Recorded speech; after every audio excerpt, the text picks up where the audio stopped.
Capítulo 14. La virtud de una mujer es algo muy frágil y hay que cuidarla con el mayor celo.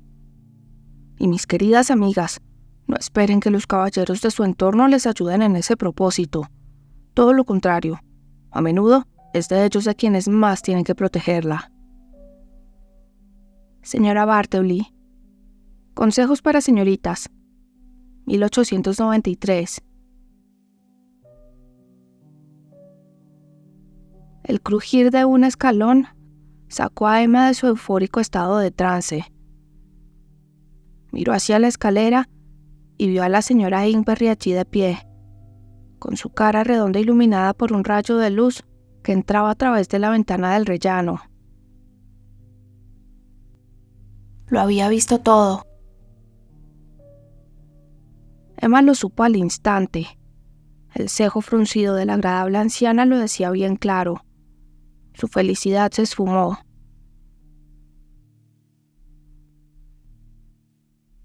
La señora Ingberry miró hacia la puerta por la que había desaparecido Lord Marlowe, y luego volvió a mirar a la muchacha. Arrugó aún más la frente.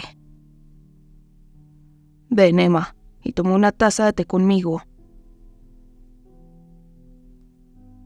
No esperó a que contestara, sino que dio media vuelta y empezó a subir la escalera. A ella ni se le pasó por la cabeza negarse. Rechazar una invitación de la señora Ingberry sería como rechazar una de su propia tía. La consternación que sentía iba en aumento con cada escalón, pero aún así siguió a la mujer hasta su sala de estar. La señora Ingberry pidió que les trajeran el té y luego fue a sentarse. Dio unos golpecitos en el cojín que tenía a su lado para que Emma ocupara ese lugar, pero no habló hasta que la doncella apareció con la bandeja. Annie hizo una reverencia y saludó a la joven. «Buenos días, señorita Emma». Ella respondió con una sonrisa. Las tazas tintinearon cuando la muchacha depositó la bandeja frente a la señora de la casa. «¿El señor no sube?» «Todavía no. Annie, en la tienda hay un caballero de pelo oscuro, muy bien vestido, con un traje negro y pantalones a rayas. Ve y dile que quiero que se vaya de nuestro establecimiento ahora mismo». La vergüenza de Emma crecía a cada palabra de la anciana, y agachó la cabeza. Aún sentía el beso de Marlowe en sus labios, como una marca de fuego, y tenía la sensación de que todo el mundo a su alrededor podía verlo. «Luego», prosiguió la mujer, «dile al señor Ingberry que el té estará listo dentro de media hora. Asegúrate de que la cocinera tiene una tetera preparada para entonces. Cierra la puerta al salir». «Muy bien, señora». Emma oyó el susurro del vestido de la doncella, con su impecable delantal blanco cuando ésta se fue, y el sonido de la puerta al cerrarse, pero no levantó la cabeza. Se quedó con la mirada fija en su regazo, esperando a que la señora Ingberry sirviera el té. Hasta que no le entregó su taza, la mujer no habló. «Emma, mi querida niña». Justo lo que habría dicho su tía. Palabras afectuosas, pero pronunciadas con preocupación y con algo de decepción. Por supuesto que la mujer tenía que sentirse decepcionada. Cualquiera que la quisiera se sentiría así. Había permitido que un hombre la insultara y no había hecho nada para impedirlo. Peor aún, había bastado con que la tocara para que echara por la borda todo lo que había aprendido sobre moral a lo largo de su vida. Había hecho mucho más que aceptar el beso. Lo había disfrutado. Incluso ahora, El mero recuerdo bastaba para que olvidara el arrepentimiento y volviera a sentir felicidad. Las siguientes palabras de la señora Imperry consiguieron que levantara la cabeza.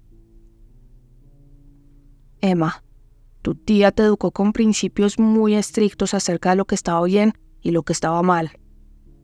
Pero soy consciente de que ahora te falta su guía y que a menudo puedes sentirte... Hizo una pausa muy sutil, confusa. Eso describía bastante bien sus caóticos pensamientos y el inexplicable comportamiento de los últimos días. Asintió con la cabeza. Ahora que Lidia ya no está entre nosotros, continuó la anciana, no hay nadie que pueda aconsejarte. Nadie excepto yo, claro.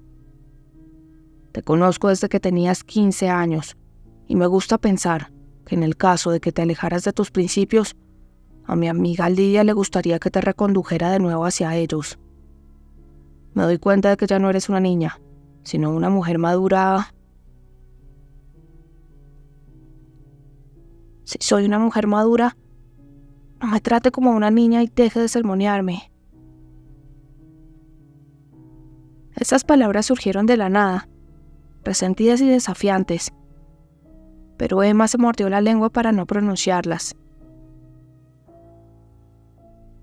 Al ser soltera, prosiguió la señora Imperry, aún no eres consciente de todo lo que son capaces de hacer los hombres, de lo ordinarios que pueden llegar a ser si no se comportan como caballeros. Nunca antes me había sucedido nada igual, exclamó ella. Él jamás... Se detuvo al recordar la tarde en chocolate. No podía mentirle a aquella mujer. Él jamás ha sido ordinario conmigo. Me alegra saber que lo que he visto hoy es el único acto descortés que ha cometido, dijo la anciana, consiguiendo que Emma hiciera una mueca de dolor. Pero aún así, querida, me corresponde a mí ocupar el lugar de Lidia y advertirte. Los hombres, a pesar de las apariencias, pueden conseguir llevar a una mujer por el mal camino. ¿Cómo podía estar mal algo tan maravilloso como aquel beso? El desafío volvió a avivarse, con mucha más fuerza que antes. ¿Tan terrible es que un hombre bese a una mujer? Puede serlo, sí, respondió la mujer con voz más amable. Si ese hombre no es tu marido, o como mínimo tu prometido, ¿te ha ofrecido matrimonio? Emma desvió la mirada hacia sus manos, que seguían apretadas en su regazo. No. ¿Crees que quiere cortejarte del modo apropiado y casarse contigo? Pensó en el sinfín de mujeres con que había visto a Lord Marlowe a lo largo de los años que había trabajado con él. Mujeres que no le habían importado lo más mínimo, y en las que el vizconde nunca había vuelto a pensar una vez habían desaparecido de su vida. No. Un hombre que acusa a una mujer en una librería y trata de hacerle el amor, y que no es lo bastante honorable como para cortejarla como es debido, conocer a sus amigos y a su familia y ofrecerle matrimonio, no es un caballero. Y tú lo sabes tan bien como yo, Emma. Te educaron para que pudieras distinguir lo que está bien de lo que está mal. Ese beso no ha estado mal, insistió ella. Lidia siempre dijo que te parecías mucho a tu madre. Sorprendida, Emma abrió los ojos y compungida miró a la anciana. Mi tía se lo contó, dijo al comprenderlo. ¿Le contó lo de mis padres? ¿Que los obligaron a casarse? Sí, lo hizo. Su rostro debió de reflejar la preocupación que sentía, porque la anciana levantó la mano y le dio unas palmaditas en el brazo para tranquilizarla. Vamos, vamos, murmuró. Al menos tu padre se casó con tu madre y se portó como debía, así que no tienes de qué avergonzarte. Pero mi tía le contó que mis padres tuvieron que casarse. Si no lo hubieran hecho, yo sería ilegítima. Se estremeció y deprimió aún más. ¿A quién más se lo contó? ¿Lo sabe la señora Morris? Nadie más lo sabe, Emma. Ni siquiera el señor Ingberry. Hace muchos años que guardo ese secreto. Lidia se sentía responsable por ti, y esa era una carga muy pesada para sus hombros. Así que cuando tenía ganas de charlar con alguien, venía a verme para pedirme consejo. Ya sabes que ella y el señor Worthington no tuvieron hijos, y yo, en cambio, había criado a 4 chicas. Por favor, no te preocupes por eso. Emma sacudió la cabeza. Le preocupaba mucho más lo que su tía había dicho sobre ella que el hecho de que la señora Ingberry supiera las circunstancias que rodearon su nacimiento. Mi tía siempre me decía que corresponde a las mujeres mantener las distancias, porque los hombres son incapaces de hacerlo. ¿Cree usted que eso es verdad? Sí, por supuesto. Las mujeres somos las que tenemos que establecer los límites. Los hombres son incapaces de contenerse. Ellos tienen un instinto animal que nosotras no poseemos. Emma empezaba a creer que ella era la excepción a esa regla universal, pues cuando la habían puesto a prueba, había fallado estrepitosamente. Mientras besaba a Lord Marlowe, en lo último en que había pensado había sido en mantener las distancias. Mi madre se fue con mi padre antes de casarse, y la tía Lidia creía que yo era igual que su hermana.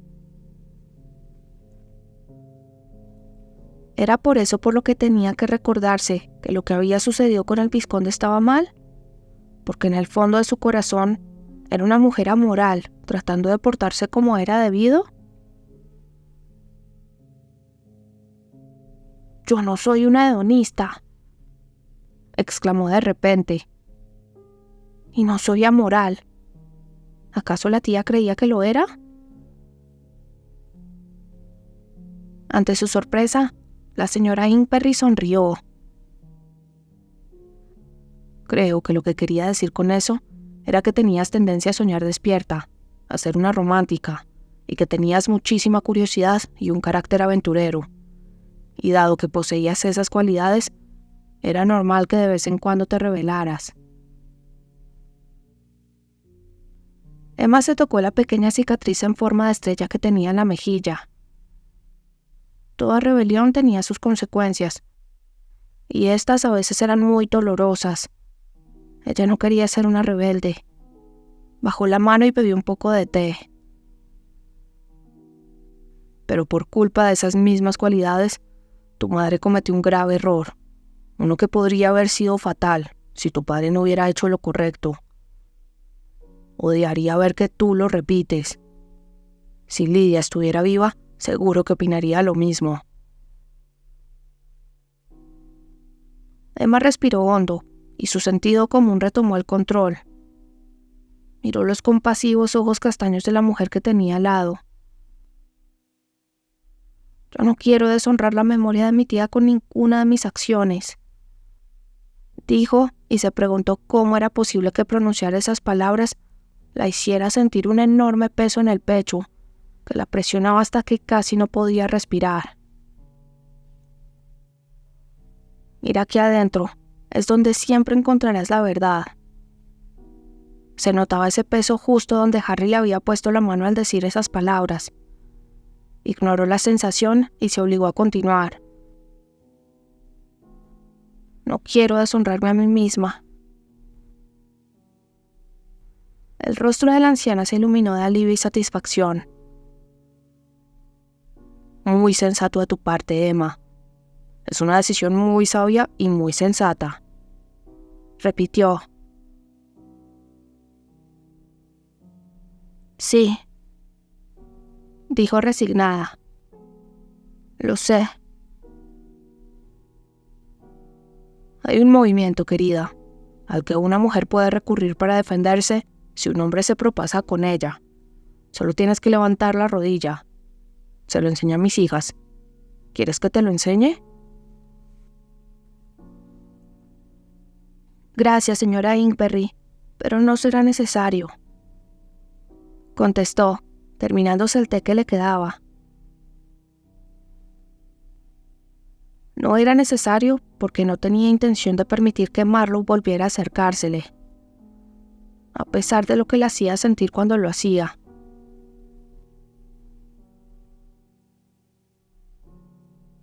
Mientras su carruaje se alejaba de allí, Harry se quedó de pie en la acera de la calle Little Russell, oculto entre las sombras y con un montón de libros atados con un cordel colgando de sus dedos. Miraba fijamente el edificio donde vivía Emma, pero no cruzó la calle para entrar.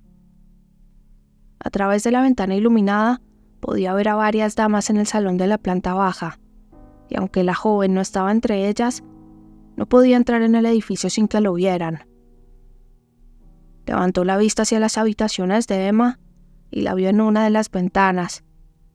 Luego volvió a mirar al salón, tratando de encontrar un modo de poder entrar. Si unos meses atrás alguien le hubiera dicho que estaría escondido fuera del apartamento de la señorita Emma Lindorf, presa de la lujuria, le habría dicho a esa persona que estaba loca. Pero en aquel entonces no sabía lo seductora que podía llegar a ser aquella pequeña pelirroja con pecas. No sabía cuánto fuego se ocultaba bajo el aspecto modoso de su antigua secretaria, y lo adictivo que podía ser hacer que despertara la pasión. Ahora lo sabía, y era una tortura, una dulce y dolorosa tortura. Dejó los libros que le había comprado en el suelo y se apoyó contra la pared del edificio que había justo delante. Por enésima vez en las últimas horas, volvió a pensar en aquel beso. Recordó cada detalle, la suavidad y embriagadora ansiedad de sus labios, la sensación de sus brazos rodeándole el cuello y acercándolo más hacia ella, el calor que emanaba de su pequeño cuerpo cuando se movió contra el de él con la torpeza propia de la inexperiencia y delatando que nunca antes la habían besado. Pero lo que mejor recordaba Harry era su rostro al terminar. A pesar de que la joven no había sonreído, su cara expresaba tanto placer que lo había dejado sin respiración. Nunca en la vida había visto a una mujer resplandecer de ese modo. Había necesitado hasta el último gramo de autocontrol para soltarla y alejarse de allí. Había estado esperando en medio de volúmenes de Byron, Shelley y otros poetas muertos, durante lo que le había parecido una eternidad. Pero en vez de Emma, quien había ido a buscarlo había sido una doncella, para decirle que la señora de la casa quería que se fuera inmediatamente. En ese preciso instante comprendió el motivo. Por supuesto, la mujer los había visto. Se acordó de lo que Emma le había dicho acerca de que la señora Ingberry era la mejor amiga de su tía, y podía imaginar perfectamente el sermón que le habría echado después de que él se fuera. Miró de nuevo hacia la ventana. Conociendo a la muchacha, seguro que ahora se estaba llenando de reproches y recriminaciones. Jamás había conocido a una mujer tan sometida a las normas. Sospechaba que la culpa la tenían tanto su padre como su tía. A él, claro está, las reglas le daban igual. Quería volver a besarla otra vez, y otra, y otra. El sabor de sus labios era como el opio, y ahora ansiaba sus besos como un adicto. Por eso estaba allí, con intenciones deshonestas, tratando de encontrar el modo de entrar en su piso. Contaba con que una vez allí, ella dejaría a un lado todas esas normas y permitiría que la besara y le hiciera muchas otras cosas. Cuando estuviera en el piso de Emma, pensó, ya encontraría el modo de hacerla cambiar de opinión. Ella utilizaba las normas de educación como una coraza, pero debajo era tan suave como el algodón. La joven le deseaba, y Harry sabía que podía utilizar ese deseo, recurrir a su vasta experiencia para derrotar su inocencia y darles placer a ambos. Primero la conquistaría con sus besos, después la tumbaría en aquella exótica alfombra turca y le quitaría de la cabeza todas esas ideas absurdas sobre lo que los hombres y las mujeres pueden hacer o dejar de hacer. Dos ancianas pasaron por delante de él y con la mirada estudiaron cada detalle de su carísimo traje. Él miró a su alrededor y vio que un grupo de niños que estaba jugando a canicas en una esquina también se había detenido para observarlo con curiosidad. No podía quedarse allí, quieto como un pasmarote, mirando embobado las ventanas de aquella casa respetable sin llamar la atención. «Al diablo con todo», pensó. «¿A quién le importa lo que piensan los demás?». Se apartó de la pared, cogió los libros y empezó a cruzar la calle para acercarse a la puerta de la casa de Emma, pero se detuvo a medio camino sin motivo aparente. Soltó una maldición, cambió de dirección y se acercó a los chicos que había en la esquina. Unos minutos más tarde, uno de ellos había ganado 6 peniques. Emma tenía la colección completa de Las 1001 noches, escrita por Burton, y Harry iba camino de su casa en un carruaje, preguntándose si se había vuelto loco.